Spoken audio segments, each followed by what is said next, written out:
जय हिंद दोस्तों, मैं सागर आप सभी का स्वागत करता हूं एसएसटी टीचिंग अड्डा 24/7 के इस एजुकेशनल प्लेटफॉर्म पे। अगर आप बिहार में सरकारी एजुकेटर बनना चाहते हैं, बीपीएससी टीआरई 4 के तहत या बीपीएससी पीटी का एग्ज़ाम दे रहे हैं 26 जुलाई को जो होने वाला है, या बिहार दरोगा या किसी भी एग्ज़ाम का तैयारी कर रहे हैं, तो उसके लिए यह बहुत ही महत्वपूर्ण क्लास है। चलिए, आज हम फिजिक्स का एक बहुत ही इम्पोर्टेंट टॉपिक का चर्चा करेंगे जिसका नाम है वेव, यानी तरंग के बारे में हम चर्चा करेंगे। चलिए तो शुरू करते हैं। वेव, अब एक्चुअली में जो वेव है तरंग, वेव मतलब तरंग। अब इस तरंग को मुख्यतः दो भाग में बांटा गया है। कितने भागों में बांटा गया है? दो भागों में इसको बांटा गया है।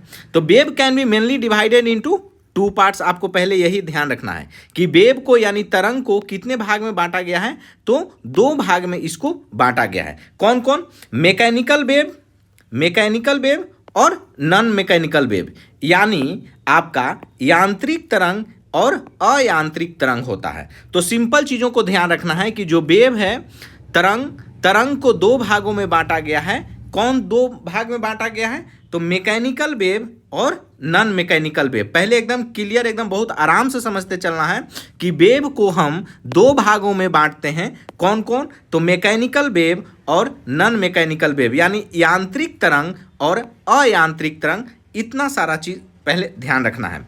आगे अगर हम चलें, अगर हम बात करें कि आखिर जो यांत्रिक तरंग है, जो मैकेनिकल वेव है, मैकेनिकल वेव किसको बोलते हैं? तो देखिए, वे तरंगे जो किसी पदार्थिक माध्यम यानी ठोस, द्रव अथवा गैस में संचरित होता है, गमन करता है, उसी को हम क्या बोलते हैं? यांत्रिक तरंग बोलते हैं, यानी मैकेनिकल वेव। अब मैकेनिकल वेव क्या है? तो मैकेनिकल वेव में वैसे वेव को बोलते हैं जो प्रोपोगेट करे थ्रू अ मटेरियल। मीडियम कैसा होना चाहिए? सॉलिड होना चाहिए, लिक्विड होना चाहिए और गैस होना चाहिए। हम इसी को बोलेंगे मैकेनिकल वेव। सिंपल चीज़ों को समझना है कि हम वेव पढ़ रहे हैं और वेव को हम दो भाग में बांटे हैं, मैकेनिकल वेव और नॉन मैकेनिकल वेव, यानी यांत्रिक तरंग और अयांत्रिक तरंग। अगर हम यांत्रिक तरंग का बात करें तो वैसे तरंग जो किसी पदार्थिक माध्यम, चाहे वो ठोस हो, द्रव हो, गैस हो, उसमें संचरित होता है, हम उसको बोलते हैं यांत्रिक तरंग, यानी कि मैकेनिकल वेव बोलते हैं। तो उसके लिए कैसा मीडियम चाहिए? सॉलिड, लिक्विड और गैस का। आगे चलते हैं। तो ये हमारा क्या हो गया? ये हमारा सॉलिड पार्टिकल्स हो गया। यह क्या है? सॉलिड पार्टिकल्स है, क्योंकि इंटरनल मॉलिक्यूल, जो इंट्रामोलिकुलर स्पेस क्या है इसका? एकदम मैक्सिमम है, मतलब एकदम दूसरा से चिपका हुआ है टाइटली। यहीं लिक्विड देखिए, लिक्विड, और यहाँ गैस में देख रहे हैं स्पेस कितना ज़्यादा है। तो यहीं पे अगर मैकेनिकल वेव का बात करें तो मैकेनिकल वेव में इतना ध्यान रखिएगा कि इसको संचरण करने के लिए, गमन करने के लिए, प्रोपोगेट करने के लिए क्या चाहिए बाबू? मीडियम चाहिए। और मीडियम कैसा? सॉलिड मीडियम हो, लिक्विड हो या गैसीय मीडियम हो, उसी को हम मैकेनिकल वेव बोलेंगे। आगे चलते हैं। यह जो मैकेनिकल वेव है यानी कि यांत्रिक तरंग, तो यह जो यांत्रिक तरंग है, जो मैकेनिकल वेव है, इसको कितने भाग में डिवाइड करते हैं? फर्दर इसको भी दो भाग में डिवाइड करते हैं। पहले हम लोगों ने क्या किया कि पहले हम लोगों ने वेव को दो भाग में डिवाइड किया था। तो वेव को कौन कौन? वेव को मैकेनिकल और नॉन मैकेनिकल में। अब हम लोग मैकेनिकल का अगर बात करें तो यांत्रिक तरंग, मैकेनिकल वेव को भी हम दो भाग में फर्दर डिवाइड कर रहे हैं। अब मैकेनिकल वेव को आगे क्या डिवीजन किए हैं देखिए। एक होता है अनुदैर्ध्य तरंग, यानी इसी को इंग्लिश में लॉन्गिट्यूडनल वेव बोलते हैं। वहीं दूसरा अनुप्रस्थ तरंग, इसी को हम अंग्रेजी में क्या बोलते हैं? ट्रांसवर्स वेव बोलते हैं। आपको एकदम क्लियर होना चाहिए, क्योंकि एग्जाम में कभी कभी डायरेक्ट इंग्लिश ही पूछ देता है कि लॉन्गिट्यूडनल वेव का एग्जाम्पल क्या है या ट्रांसवर्स वेव का एग्जाम्पल है, हिंदी देता ही नहीं है। तो आपको इतना ध्यान रखना है, हिंदी और इंग्लिश बहुत इंपॉर्टेंट है, इसका बहुत इंपॉर्टेंट है। आगे चलते हैं। तो हम लोग यहाँ पे जो यांत्रिक तरंग है, यांत्रिक तरंग जिसको मैकेनिकल वेव बोलते हैं, इसको दो भाग में बांटे। कौन कौन? अनुदैर्ध्य तरंग और अनुप्रस्थ तरंग। अनुदैर्ध्य तरंग को क्या बोलते हैं? लॉन्गिट्यूडनल वेव बोलते हैं। अनुप्रस्थ को क्या बोलते हैं? ट्रांसवर्स वेव बोलते हैं। किसको? अनुप्रस्थ को। इतना ध्यान रखिएगा। आगे अगर हम बात करें, देखिए यहाँ पे जो अनुदैर्ध्य तरंग है, यानी जो लॉन्गिट्यूडनल वेव है, जब तरंग गति की दिशा, जो तरंग है, जो वेव है, तरंग गति की दिशा माध्यम के कणों के कंपन करने की दिशा अनुदिशा या समानांतर पैरेलल होती है, ऐसी तरंगे को अनुदैर्ध्य तरंग कहते हैं। चलिए इंग्लिश वाला में देखते हैं, ज्यादा समझ में आएगा। Longitudinal wave, when the direction of wave motion is along और parallel to the direction of vibration of the particles of the medium. कहने का मतलब है कि अनुदैर्ध्य तरंग में, लॉन्गिट्यूडनल वेव में क्या होता है कि जिधर तरंग का गति का डायरेक्शन है उधर ही कंपन का, वाइब्रेशन, पार्टिकल वाइब्रेशन का भी गति वैसे ही रहेगा।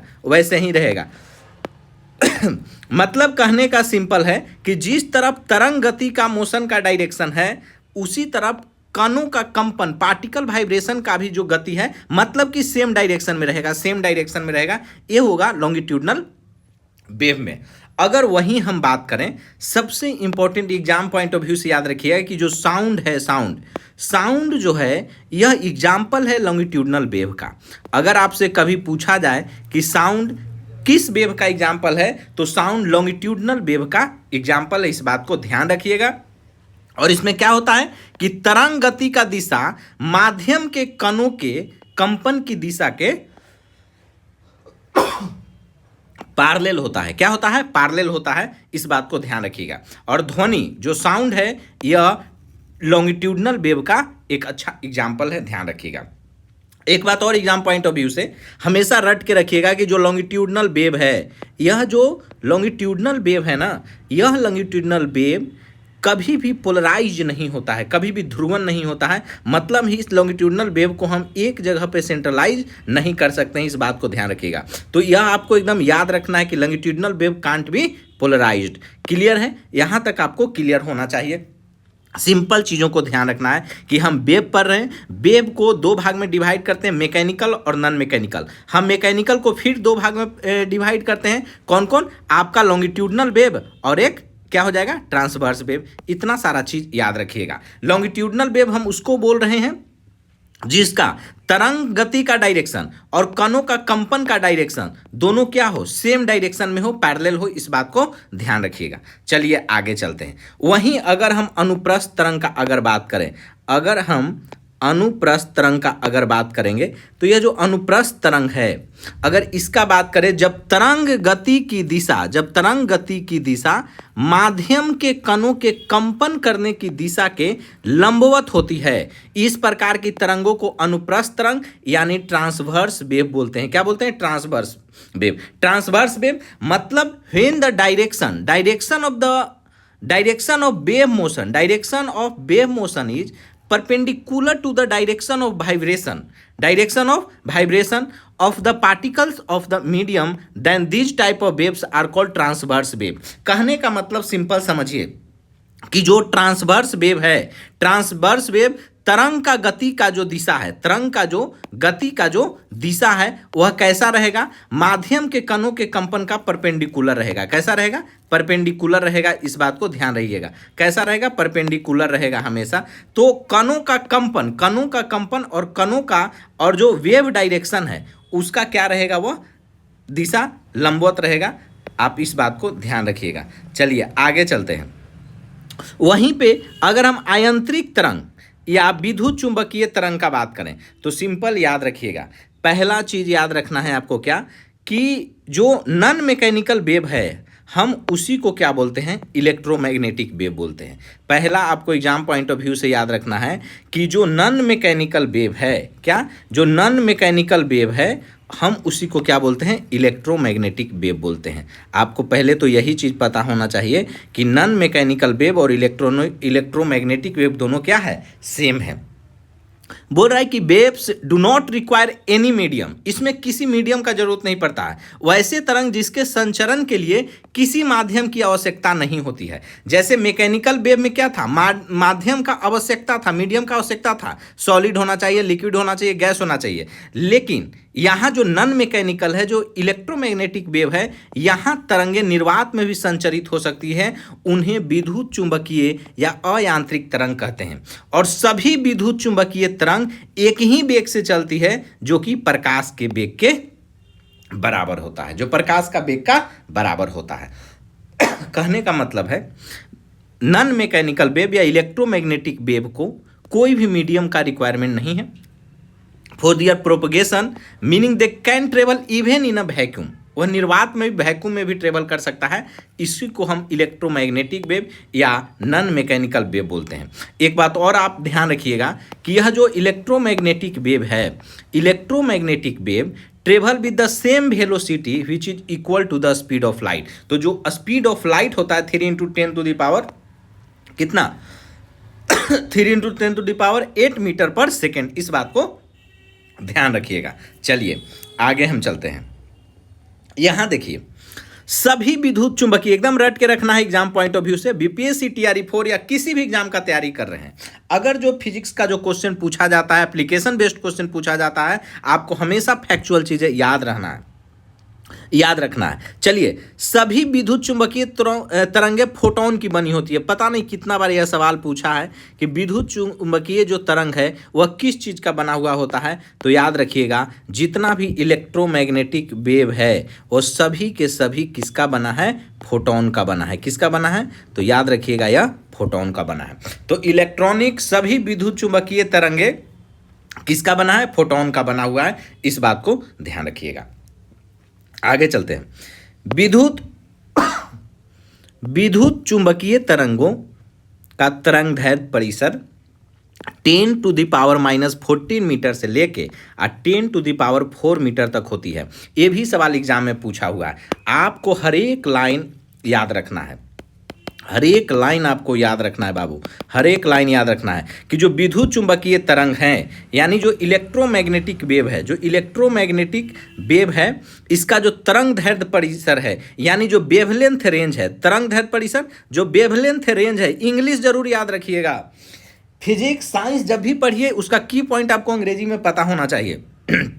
वेवलेंथ रेंज तो विद्युत चुंबकीय तरंगों का जो तरंगदैर्घ्य परिसर है वह कितना है? 10⁻⁻14 मीटर से लेकर 10⁻⁴ मीटर तक होता है। इस बात को ध्यान रखिएगा। तो 10⁻⁻14 मीटर से लेकर के 10⁻⁴ मीटर तक इसका क्या होता है? वेवलेंथ रेंज होता है। तो अगर पूछा जाए कि इलेक्ट्रोमैग्नेटिक वेव का जो वेवलेंथ रेंज होता है कहाँ से कहाँ तक होता है, तो आपको याद रखना है कि वेवलेंथ रेंज इसका होता है इलेक्ट्रोमैग्नेटिक वेव का 10⁻⁻14 से लेकर के कितना तक? 10⁻⁴ तक। चलिए आगे चलते हैं। यहां देखिए, विद्युत चुंबकीय तरंगों का गुण का अगर बात करें, प्रॉपर्टी अगर इलेक्ट्रोमैग्नेटिक वेव का देखें हम लोग, तो देखिए यहाँ पे पहला चीज याद रखिए कि यह उदासीन होता है। यह उदासीन होता है मतलब यह न्यूट्रल होता है, अनचार्ज्ड होता है। इस बात को ध्यान रखना। पहला तो विद्युत चुंबकीय तरंगों का अगर प्रॉपर्टी का बात करें तो पहला आपको क्या याद रखना है कि यह उदासीन होता है। इलेक्ट्रोमैग्नेटिक वेव कैसा होता है? उदासीन होता है, न्यूट्रल होता है, इस पर कोई चार्ज नहीं होता है। विद्युत चुंबकीय तरंग जो इलेक्ट्रोमैग्नेटिक वेव है यह अनुप्रस्थ होती है, यानी ट्रांसवर्स इन नेचर होता है। कैसा होता है? ट्रांसवर्स इन नेचर होता है। इस चीज को ध्यान रखिएगा। तो पहला क्या हो गया कि यह उदासीन होता है। दूसरा गुण क्या याद रखना है कि अनुप्रस्थ होता है, यानी ट्रांसवर्स इन नेचर होता है। तीसरा आपको याद रखना है कि यह प्रकाश के वेग से गमन करती है। यह प्रकाश के वेग से गमन करती है, प्रकाश के वेग से गमन करती है। They travel with the velocity of light, आपको ध्यान रखना है। तो और वहीं अगर नेक्स्ट इसका बात करें कि विद्युत चुंबकीय तरंग इसके पास ऊर्जा एवं संवेग भी होता है, एनर्जी एंड मोमेंटम होता है। तो इलेक्ट्रोमैग्नेटिक वेव या प्रकाश के वेग से गमन करती है, इसके पास ऊर्जा एवं संवेग होता है। और इलेक्ट्रोमैग्नेटिक वेव का बात करें तो इलेक्ट्रोमैग्नेटिक वेव इसकी अवधारणा मैक्सवेल के द्वारा प्रतिपादित किया गया था, याद रखना। तो इलेक्ट्रोमैग्नेटिक वेव का जो यह कॉन्सेप्ट है किसके द्वारा प्रोपागेट किया गया? तो मैक्सवेल के द्वारा। इस बात को ध्यान रखिएगा। चलिए, अगर हम वेव मोशन का बात करें तो देखिए, किसी कारक के द्वारा, बोल रहा है कि किसी कारक के द्वारा उत्पन्न विक्षोभ के आगे बढ़ने की प्रक्रिया को ही तरंग गति वेव मोशन बोलते हैं। The process of propagation of a disturbance produced by any agent is called wave motion. तो इस बात को ध्यान रखिए। यहाँ पे अगर मान लीजिए इस तरीका से चीज़ें। और यहाँ पे अगर मान लो कि पानी में हम लोग पत्थर वगैरह, तो किस तरीका का चीज़ें आगे फोर्स में बनते रहता है। तो पानी में अगर पत्थर कभी फेंके होंगे तो आपको दिखेगा कि किस तरीका से वेव एक क्रिएशन होता है वेव का। तो बस वैसा ही समझ लीजिए कि किसी कारक द्वारा उत्पन्न विक्षोभ को, तो कोई भी चीज़ जो बाहरी कारक हो और डिस्टर्बेंस प्रोड्यूस कर रहा है, कोई भी एजेंट जो डिस्टर्बेंस प्रोड्यूस करता है और आगे बढ़ने की प्रक्रिया में जो मदद कर रहा है, उसी को हम क्या बोल रहे हैं, तरंग गति बोल रहे हैं। चलिए आगे हम देखें, कंपन की कला के बात करें, फेज ऑफ वाइब्रेशन। आवर्त गति में यानी the quantity that represent the position and direction of motion of vibrating particle at any particular instant in periodic motion is called the phase of vibration. मतलब आवर्त गति में कंपन करते हुए किसी कण की किसी क्षण पर स्थित तथा गति की दिशा को जिस राशि द्वारा निरूपित किया जाता है, उसी क्षण उसे उस क्षण पर के कंपन की कला कहते हैं। मतलब कोई भी वस्तु है और अगर उस पे अगर बाहरी किसी क्षण पर स्थित गति की दिशा का राशि द्वारा कोई निरूपित होता है बाहर से, तो जो वाइब्रेशन करता है उसी को फेज ऑफ क्या बोलते हैं, वाइब्रेशन बोलते हैं। ध्यान रखिएगा। निम्न चुंबकीय तरंग, अब इसमें देखना है हमारे एग्जाम पॉइंट ऑफ व्यू से कि इनमें से कौन विद्युत चुंबकीय नहीं है, इनमें कौन विद्युत चुंबकीय नहीं है। तो देखिए कैथोड किरण, यहाँ सिंपल जैसे हम याद किए हैं, के ये आपका अल्फा हो गया, ये आपका बीटा हो गया, और यह हो गया साउंड वेव हो गया, साउंड वेव हो गया, यहाँ लिखा ही हुआ साउंड वेव हो गया, और अल्ट्रासोनिक वेव क्या हो गया, अल्ट्रासोनिक वेव हो गया। मतलब कौन कौन है जो इलेक्ट्रोमैग्नेटिक वेव नहीं है। तो कैथोड किरण, कैसे कैथोड, कैसे कैनाल किरण। कैथोड किरण हो गया आपका, कैथोड किरण, कैनाल किरण, अल्फा किरणें, बीटा किरणें, साउंड वेव और पराश्रव तरंगे यानी अल्ट्रासोनिक वेव। ये आपको याद रखना है कि कौन कौन विद्युत चुंबकीय नहीं है। चलिए आगे हम लोग चलते हैं। यहां देखिए,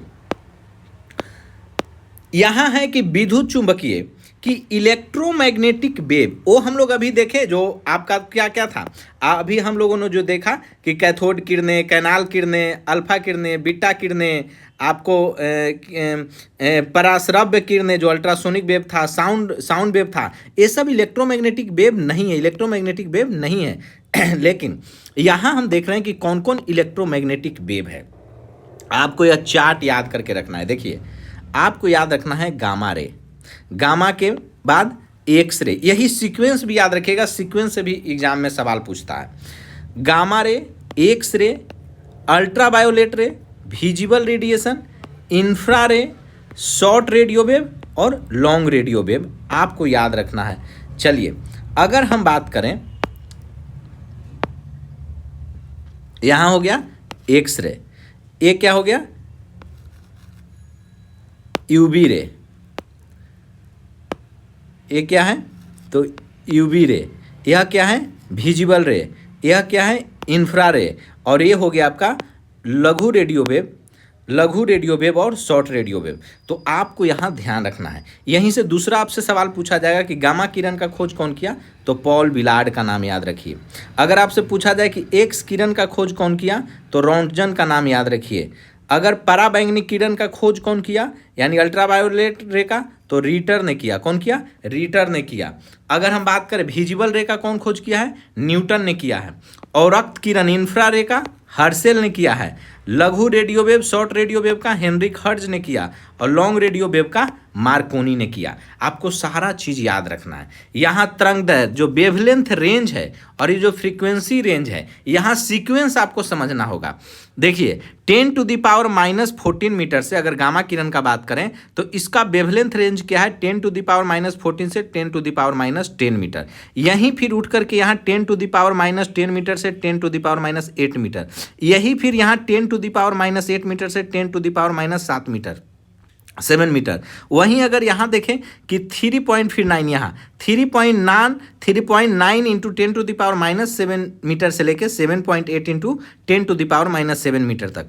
वहीं अगर फिर ये इसी चीज़ को यहाँ देखिए 7.8 इंटू 10⁻7 मीटर 10⁻³ मीटर तक, फिर 10⁻³ मीटर से 1 मीटर तक और 1 मीटर से 10⁻⁴ मीटर तक। तो हम लोग जो शुरू में इलेक्ट्रोमैग्नेटिक वेव का जो रेंज देखे थे, यही देखे थे ना कि 10⁻⁻14 मीटर से लेकर के और 10⁻⁴ मीटर तक होता है। तो इलेक्ट्रोमैग्नेटिक वेव का जो वेवलेंथ रेंज होता है 10⁻⁻14 मीटर से लेके 10⁻⁴ मीटर तक। तो आपको याद रखना हो कि गामा रे का वेवलेंथ रेंज कितना है, तो 10⁻⁻14 से 10�10। जब ए सीक्वेंस में याद रहेगा तो आपको इस सीक्वेंस को भी आप सेट कर लीजिएगा, और आपको इसको सेट ही करना होगा कि 10⁻⁻14 मीटर से 10⁻10, 10⁻10 से 10⁻8, 10⁻8 से 10⁻7, और फिर देखिए 3.9 into 10⁻7 metre, 7.8 into 10⁻7 metre, 7.8 into 10⁻7 से 10⁻³ तक, और 10⁻³ मीटर से 1 मीटर तक, और 1 मीटर से 10⁻⁴ मीटर तक। इस बात को ध्यान रखिए। अगर वहीं हम बात करें, यहाँ देखिए कि फ्रीक्वेंसी रेंज का, ये तो वेवलेंथ रेंज है, ये क्या है, वेवलेंथ रेंज है, और ये फ्रीक्वेंसी रेंज है 10⁻20 से 10⁻18, 10⁻18 से 16, 16 से 14, 14 से 12, 12 से 10, 10 से 8, और यहाँ देखिए 10⁻6 से 10⁻⁴ मीटर तक। तो इस सीक्वेंस को आपको सेट करना होगा, और सेट कीजिएगा, रटने का कोशिश कीजिएगा, डायरेक्ट नहीं हो पाएगा। लेकिन अगर सीक्वेंस सेट कर गए कि गामा किरण का फ्रीक्वेंसी रेट 10⁻20 से 18 तक है, वहीं अगर एक्सरे का बात करें तो 10⁻18 से 10⁻16 है, वहीं अगर हम बात करें पराबैंगनी अल्ट्रावायोलेट रे का तो 10⁻16 से 14 है। अगर इस तरीका से 14 से 12, 12 से 10, 10 से 8, 6 से 4, तो आपका काम हो जाएगा। चलिए आगे चलते हैं। अब हम बात करते हैं एप्लीकेशन बेस्ड क्वेश्चन, जो हमारे एग्जाम के लिए बहुत ही इंपॉर्टेंट है, बार बार यहां से सवाल पूछा जाता है। हमने देखा गामा किरण जिसका खोज कौन किया था, इसका खोज किया था गामा किरण का पॉल बिलार्ड। कौन किया है, पॉल बिलार्ड। और लेकिन यहाँ महत्वपूर्ण बिंदु क्या कि गामा किरण का नामकरण किसने किया है, तो रदरफोर्ड ने। गामा किरण का खोज किया पॉल बिलार्ड, लेकिन इसका नामकरण कौन किया, नाम कौन दिया है इसका, तो नेम्ड बाय रदरफोर्ड का नाम याद रखिएगा। अब इसके उपयोगिता से कि गामा किरण का यूज कहाँ कहाँ होता है, तो याद रखिएगा गामा किरण का जो यूज होता है बाबू, कैंसर के इलाज में, यानी इनका उपयोग कैंसर कोशिकाओं को नष्ट करने के लिए रेडियोथेरेपी में किया जाता है, विशेषकर कोबाल्ट 60 निकलने वाली गामा किरणें। तो याद रखिएगा कोबाल्ट 60 कैंसर के उपचार के लिए इस्तेमाल होता है, और गामा किरण का इस्तेमाल कैंसर के इलाज के लिए। वहीं हम गामा किरण का इस्तेमाल कीटाणु शोधन स्टेरिलाइजेशन में, चिकित्सा उपकरणों और खाने पीने की चीज़ों जैसे मसालों और पैक किए गए भोजन का बैक्टीरिया मुक्त करने में। देखिए अगर यह सवाल आपसे पूछा जाए कि हम खाने पीने वाली चीज़ें जैसे मसालों और पैक किए गए भोजन का बैक्टीरिया मुक्त करने के लिए किस किरण का इस्तेमाल करते हैं, तो गामा किरण का इस्तेमाल होता है।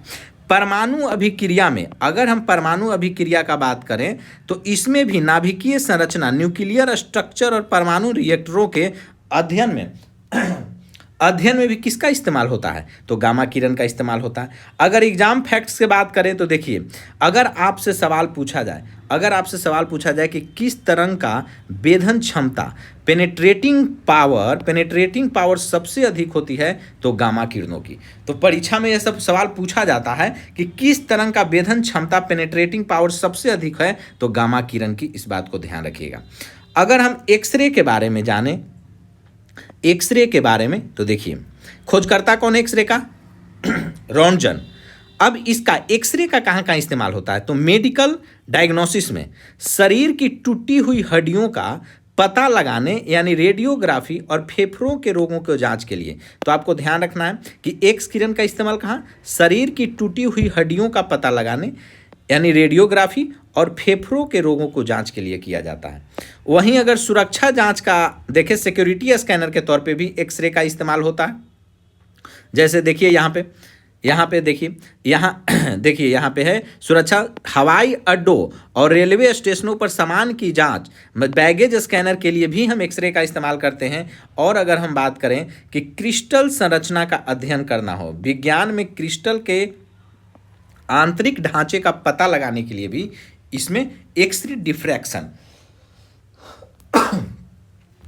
डिफ्रैक्शन का इस्तेमाल किया जाता है, इस बात को ध्यान रखिए।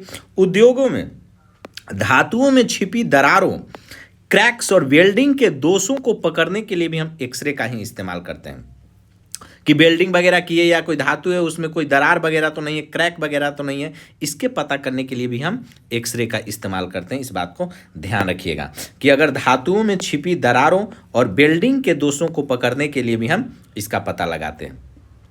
हवाई अड्डों और रेलवे स्टेशनों पर सामान के जांच के लिए भी हम एक्सरे का इस्तेमाल करते हैं। चलिए, एग्जाम में जब सवाल पूछा जाता है कि एक्सरे का आविष्कारक कौन है, तो रॉन्टजन आपको ध्यान रखना है। चलिए, पराबैंगनी किरणें का बात करते हैं, यानी यूवी रे। अगर हम अल्ट्रावायोलेट रे का बात करें, पराबैंगनी किरण का, इसका खोज रीटर ने किया है। कौन किया है? रीटर ने किया है। देखिए, अल्ट्रा यूवी रे का इस्तेमाल कहाँ कहाँ होता है। पानी का शुद्धिकरण, अगर वाटर प्यूरिफायर का बात करें, वाटर प्यूरिफायर जैसे आरओ सिस्टम में बैक्टीरिया और वायरस को मारने के लिए, क्या बोल रहा है कि वाटर प्यूरिफायर में जैसे आरओ हो गया, बैक्टीरिया और वायरस को मारने के लिए होता है। वहीं अगर नकली दस्तावेजों की पहचान का बात करें, उसमें भी यूवी रे का इस्तेमाल होता है। जैसे नकली नोटों का पता लगाना हो, पासपोर्ट और जाली हस्ताक्षरों का पता लगाना हो, या फॉरेंसिक लैब में उंगलियों के निशान, फिंगरप्रिंट्स और खून के धब्बों को साफ देखने के लिए।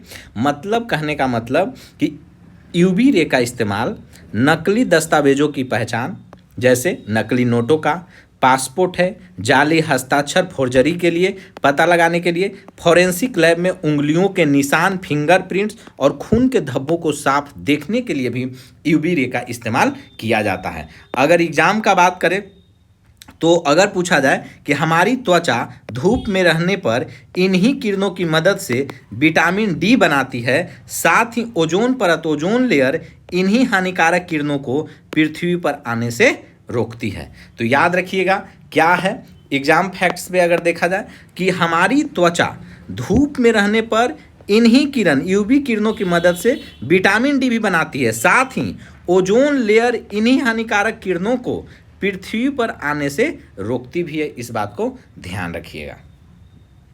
चलिए आगे चलते हैं। विजिबल रे का बात करें, अगर हम विजिबल रे का बात करें, विजिबल रेडिएशन का बात करें, इसके खोज कौन है, तो इसका खोज न्यूटन ने किए हैं। कौन किया है? न्यूटन ने किया है।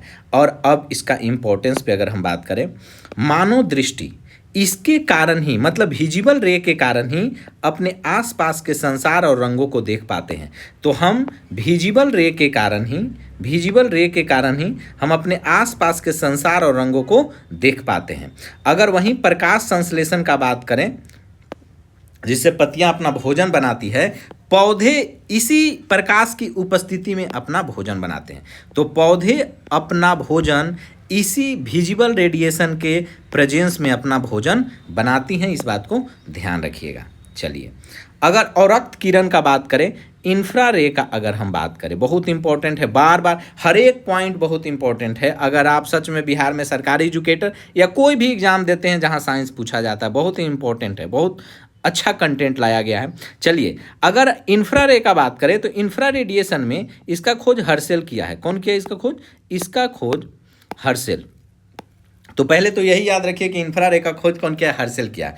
अब इंफ्रारे का इस्तेमाल कहाँ कहाँ होता है? देखिए, टीवी रिमोट कंट्रोल, यानी अगर आपके घर में टीवी, एसी और सेटअप बॉक्स के जो रिमोट होता है, रिमोट में इन्हीं तरंगों का उपयोग होता है। देखिए, रिमोट, टीवी के रिमोट में इसी इंफ्रारे का इस्तेमाल होता है। तो चाहे टीवी का रिमोट हो, चाहे एसी का रिमोट हो, टीवी का रिमोट हो, एसी का रिमोट हो या सेटअप बॉक्स के रिमोट में इसी तरंग का इस्तेमाल होता है। किसका? इंफ्रा रेडिएशन का। अगर वहीं पे हम नाइट विजन का बात करें, जैसे कोहरे, धुंध या अंधेरे में देखने के लिए सैनिकों के नाइट विजन चश्मा और कैमरों में भी यही इंफ्रारे इस्तेमाल होता है।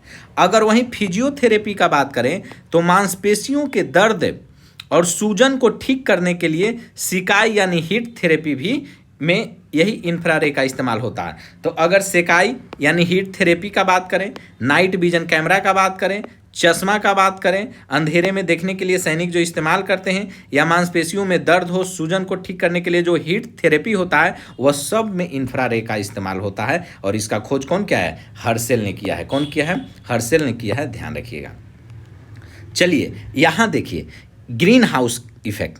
अगर हम ग्रीन हाउस गैस, यह जो ग्रीन हाउस इफेक्ट है, तो ग्रीन हाउस इफेक्ट के लिए कौन सी किरणें जिम्मेदार हैं? तो याद रखिएगा इंफ्रारेड, क्योंकि यह हीट पैदा करती है। अगर किरण का नाम आपसे पूछे कि ग्रीन हाउस इफेक्ट के लिए कौन सी रे, कौन सी किरण एक तरीका से जिम्मेदार है, तब आपको इंफ्रारेड का नाम लेना है। क्या लेना है? इंफ्रारेड। क्यों? क्योंकि यह हीट पैदा करती है। इस बात को ध्यान रखिएगा। तो क्लियर है यहाँ कि ग्रीन हाउस वह कौन सा रे है जो ग्रीन हाउस इफेक्ट के लिए जिम्मेदार है? तो इंफ्रारेड का नाम याद रखिएगा। और क्यों? क्योंकि यह हीट पैदा करती है।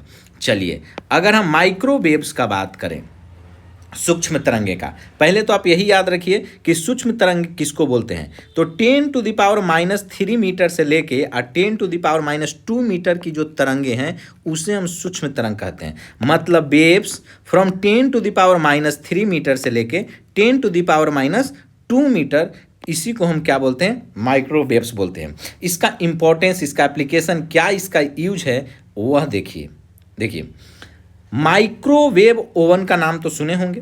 घरों में खाना पकाने और उसे गर्म करने के लिए इस्तेमाल होता है। वहीं रडार प्रणाली का बात करें तो हवाई जहाज, लड़ाकू विमान और जहाज़ों के नेविगेशन और उनकी गति, दूरी मापने के लिए होता है। स्पीड गन, ट्रैफिक पुलिस के द्वारा जो गाड़ियों की ओवर स्पीडिंग पकड़ने वाली स्पीड गन होती है, उसमें भी आपका माइक्रोवेव इस्तेमाल होता है। दूर संचार, वाईफाई हो गया, ब्लूटूथ हो गया, उपग्रह सैटेलाइट कम्युनिकेशन हो गया, इस सभी में माइक्रोवेव का इस्तेमाल होता है। तो ध्यान रखिएगा माइक्रोवेव बहुत इंपॉर्टेंट है, बहुत इंपॉर्टेंट है। क्या कि पहले तो आपको यही ध्यान रखना है कि आखिर माइक्रोवेव किसको बोलते हैं। तो जो 10⁻³ मीटर से 10⁻² मीटर की तरंगे को हम सूक्ष्म तरंग बोलते हैं। याद रखिएगा 10⁻³ मीटर से 10⁻² मीटर। माइक्रोवेव ओवन, घरों में खाना पकाने और उसे गर्म करने के लिए हम माइक्रोवेव का इस्तेमाल करते हैं। रडार प्रणाली में भी माइक्रोवेव्स का इस्तेमाल होता है। और रडार प्रणाली क्या करता है? हवाई जहाज, लड़ाकू विमान और जहाज़ों के नेविगेशन और उनकी गति और दूरी मापने के लिए इस्तेमाल होता है। स्पीड गन का अगर बात करें तो ट्रैफिक पुलिस द्वारा गाड़ियों की जो ओवर स्पीडिंग पकड़ने वाली स्पीड गन है उसमें भी इस्तेमाल माइक्रोवेव का ही होता है। वहीं अगर वाईफाई हो गया, ब्लूटूथ हो गया, उपग्रह संचार यानी सैटेलाइट कम्युनिकेशन हो गया, इसमें भी माइक्रोवेव्स का इस्तेमाल होता है। इस बात को ध्यान रखिएगा। और इसको कितना से कितना माइक्रोवेव्स बोलते हैं? तो 10⁻³ मीटर से लेकर के 10⁻² मीटर को, इसी को हम माइक्रोवेव्स बोलते हैं। चलिए आगे चलते हैं। अगर हम बात करें रेडियो वेव्स के बारे में, रेडियो वेव्स शॉर्ट वेव भी होता है और लॉन्ग रेडियो वेव भी होता है। तो शॉर्ट रेडियो वेव का खोज कौन है? तो यह हेनरिक हर्ट्ज है। लेकिन लॉन्ग रेडियो वेव का खोज कौन किया है? मार्कोनी किया है। यहाँ ध्यान रखिएगा शॉर्ट रेडियो वेव का खोज हेनरिक हर्ट्ज ने किया है, लेकिन लॉन्ग रेडियो वेव का खोज मार्कोनी ने किया है। इस बात को याद रखिएगा, मार्कोनी का नाम। यहाँ Heinrich Hertz short radio wave, long radio wave Marconi का नाम। चलिए दूर संचार, telecommunication, mobile network, FM AM radio प्रसारण और टेलीविज़न सिग्नलों को एक जगह से दूसरी जगह भेजने के लिए हम रेडियो वेव का इस्तेमाल करते हैं। चलिए यहाँ देखिए, पृथ्वी से भेजी गई रेडियो तरंगे वायुमंडल की किस परत से टकराकर वापस लौटती है? तो याद रखिएगा आयनोस्फीयर। क्या याद रखना है कि पृथ्वी से भेजी गई रेडियो तरंगे वायुमंडल के किस परत से टकराकर वापस लौटती है? तो आयनोस्फीयर का नाम आपको याद रखना है। ठीक है, आगे अगर देखते हैं कुछ इंपॉर्टेंट फैक्ट्स अगर इसमें है, देख लीजिए। किस तरंग की वेधन क्षमता, पेनेट्रेटिंग पावर सबसे अधिक होती है? तो गामा रे का नाम आपको याद रखना है। गामा रे का पेनेट्रेटिंग पावर सबसे अधिक होता है। एक्सरे के आविष्कारक कौन है? तो रॉन्टजन। एक्सरे के आविष्कारक कौन है? रॉन्टजन। ओजोन परत यानी ओजोन लेयर किन हानिकारक किरणों को रोकती है? तो पराबैंगनी किरण, ultraviolet ray, UV ray. Green house effect के लिए कौन सी किरण जिम्मेदार है? तो किरणें का नाम पूछे तो इंफ्रारे। और रेडियो तरंगे वायुमंडल के किस परत से टकराकर वापस लौटती है? तो आयनोस्फीयर का नाम आप ध्यान रखिएगा। यह क्लास खास करके बीपीएससी टीआरई 4 में जो जीके जीएस कॉमन पेपर के लिए आपके लिए बहुत फायदेमंद साबित होगा। और कहीं भी जहां पर आपको क्या पूछा जाता है, जहां पर आपसे अगर जीके जीएस का कोई भी पेपर में सवाल पूछा जाता है, फिजिक्स, केमिस्ट्री, बायोलॉजी, हर जगह कॉमन पेपर में तो खास करके, क्योंकि बीपीएससी टीआरई 4 में 40 मार्क्स का आपका कॉमन पेपर पूछेगा, जिसमें जीके जीएस का सारा सवाल रहेगा, 8-10 करेंट रहेगा और सारा सोशल, हिस्ट्री, ज्योग्राफी, पॉलिटी रहेगा, फिजिक्स, केमिस्ट्री, बायोलॉजी के कुछ सवाल रहेंगे, मिला जुला के 4-5 मैथ रीजनिंग का सवाल रहेगा। तो जीके जीएस का जो कॉमन पेपर है उसके लिए ही बनाया गया है। ज़्यादा से ज़्यादा इस सेशन को शेयर कीजिए और एसएसटी टीचिंग अड्डा 24/7 को ज़्यादा से ज़्यादा इसको शेयर करें, लाइक करें। अगर कुछ कहना है तो कमेंट करें। देखने के लिए धन्यवाद। ज़्यादा से ज़्यादा इस चैनल को शेयर कीजिएगा। बहुत मेहनत से कंटेंट बनाते हैं।